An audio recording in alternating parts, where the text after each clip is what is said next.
எல்லாருக்கும் வணக்கம். ஸோ நான் வந்து ஆறுபடை முருகன் கோயிலுக்கும் போயிட்டு வந்தேன். இப்போ ரீசெண்டாக நான் மாலை போட்டிருந்தேன். அப்போ எல்லா கோயிலுக்கும் போயிட்டு வந்தேன் ஒவ்வொரு டியூஸ்டேக்கும். ஸோ ஒரு இடத்துலையுமே ஒரு மூலவர் இருப்பார். அது நம்ம எல்லாருக்குமே தெரியும்.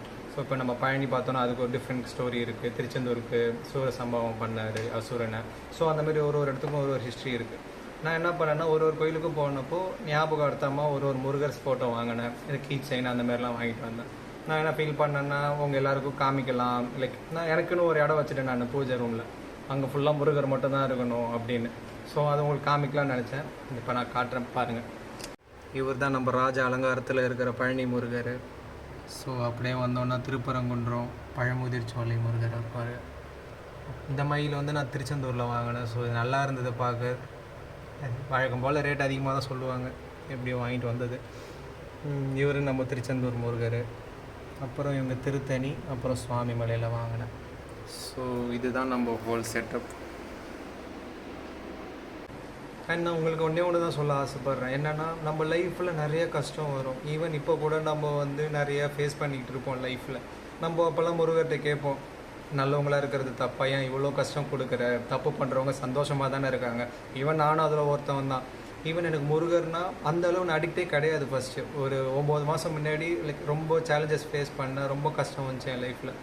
ஸோ அப்போ நான் வந்து வெளிலலாம் போகிறப்பையும் சரி, எங்கள் வீட்டில் இருந்தால் டிவி பார்க்குறப்பையும் சரி, ஆட்டோமேட்டிக்காக முருகர் தானாக வந்தார். ஏதோ ஒரு வண்டியிலையோ சரி, இல்லை டிவிலனா ஏதோ ஒரு படம் பார்க்குறப்போ அதில் முருகர் வேலு மயில் அந்தமாரி வந்துக்கிட்டே இருந்தார். அடிக்கடி வந்தார். ஒரு நாளைக்கு 20 தடவை மேலே எனக்கு வந்தார். வெளில போகிறப்போ சரி, எப்போல்லாம் போகிறனோ அப்போ தான் எனக்கு வந்து ஒன்று புரிய ஆரம்பிச்சது. அவர் வந்து ஏதோ சொல்கிறாரு, நான் உனக்கு இருக்கேன் என்கிட்ட வா, லைக் என்னை வந்து பாரு, அந்த மாதிரிலாம் சொல்கிற மாதிரி எனக்கு ஃபீல் ஆச்சு. அப்போது அப்புறமேட்டு நம்ம ஃபோன்லாம் யூஸ் பண்ணுறப்போ நம்ம இன்ஸ்டா யூடியூப்லாம் நம்ம ஷார்ட்ஸ் பார்ப்போம்ல. இது வரைக்கும் எனக்கு முருகரோட ரீல்ஸ்லாம் வந்தது கிடையாது. அப்போது லைக் திடீர்னு வந்துக்கிட்டே இருந்தது. முருகராக வந்தார். அதுவும் மெயினாக திருச்செந்தூர் வந்துக்கிட்டே இருந்தார். அப்புறம் நான் ஒரு நாள் தூங்கிட்டு இருக்கிறப்போ கனவுலையுமே சரி, திருச்செந்தூர் முருகர் வந்து என்னை அங்கே வந்து பாரு, நான் உனக்கு நல்ல வழி காட்டுவேன், அந்த மாதிரிலாம் கனவுல நடந்தது இது. ஸோ அதுக்கப்புறம் தான் நான் ரொம்ப முருகருக்கு ஈடுபாடு இருந்து அவரோட கதையெல்லாம் தெரிஞ்சு கந்த புராணத்துலேருந்து இருக்கிற எல்லா திருப்புகள் வேல்மாறு எல்லாமே நான் பார்த்துட்டு இருந்தேன். ஸோ அதுக்கப்புறம் தான் நான் இப்போ ஒரு முருகனுக்கு அடிமை அந்தமாரி நான் பெருமையாக சொல்லிப்பேன். நான் அவருக்காக நான் இருக்கேன்.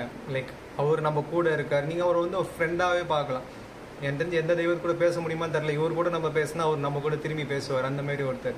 ஸோ எவ்வளோ கஷ்டம் வந்தாலும் கவலைப்படாதீங்க. அவர் நமக்காக ஏதோ ஒன்று வச்சுருக்காரு, அதுக்கான இது பண்ணிகிட்ருக்காரு.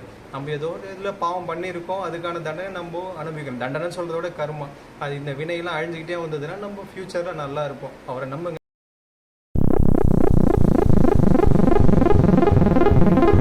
முருக பக்தர்கள் நிறைய பேர் இருப்பீங்க. ஸோ இதெல்லாம் பார்க்குறப்போ நமக்கு ஒரு நல்ல ஃபீல் வரும். நிறைய பேருக்கு நிறைய ட்ரீம் இருக்கும். அதில் முக்கியமான ஒன்று என்னென்னா, இந்த லைஃப்பில் நம்ம சாகிறதுக்குள்ளே 6 படை முருகனும் நம்ம பார்க்கணுன்ற ஆசை நிறைய பேருக்கு இருக்கும். பட் நிறைய பேர் சொல்லுவாங்க, அது எந்த அளவுக்கு உண்மை தெரில, மேபி இருக்கலாம். நம்மளை முருகர் கூப்பிட்டா தான் நம்ம வந்து அங்கே போய் பார்க்க முடியும், அந்த மாதிரிலாம் சொல்லுவாங்க. லைஃப்பில் எதுக்குமே கவலைப்படாதீங்க. நீங்கள் நினச்சது ஒரு நாள் நடக்கும். நம்ம அதுக்கான முயற்சி மட்டும் போட்டுக்கிட்டே இருப்போம். அவ்வளோதான். பாய்.